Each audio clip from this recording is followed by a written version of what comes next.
కామారెడ్డి జిల్లా కేంద్రంలో బీసీ విద్యార్థి సంఘం నాయకులు సమావేశంలో మాట్లాడుతూ బీసీలకు 42% రిజర్వేషన్లు కల్పిస్తూ చట్టసభల్లో ఆమోదం పొంది జీవో 9 తీసుకువస్తే దానికి వ్యతిరేకంగా హైకోర్టులో పిటిషన్ వేసి స్టే రావడానికి కారణమైన రెడ్డి జాగృతి నేతలకు బీసీ రిజర్వేషన్లను వ్యతిరేకిస్తున్న అగ్రవర్ణాల నాయకులకు త్వరలోనే బుద్ధి చెప్తామన్నారు.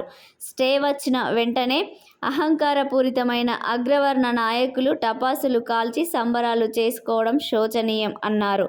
జనాభా కంటే ఎక్కువ రిజర్వేషన్లు కల్పిస్తూ ఈడబ్ల్యూఎస్ రిజర్వేషన్లు వచ్చినప్పుడు మేము సోదరభావంతో అడ్డు తగలనప్పుడు 60% ఉన్న బీసీలకు జనాభా ప్రకారం కంటే కూడా తక్కువగా 42% రిజర్వేషన్లు కల్పిస్తూ జీవో 9 తీసుకువస్తే అగ్రవర్ణ నాయకులు రెడ్డి జాగృతి పేరుతో పిటిషన్ వేసి అడ్డుకోవడం అన్యాయమని ఆవేదన వ్యక్తం చేశారు.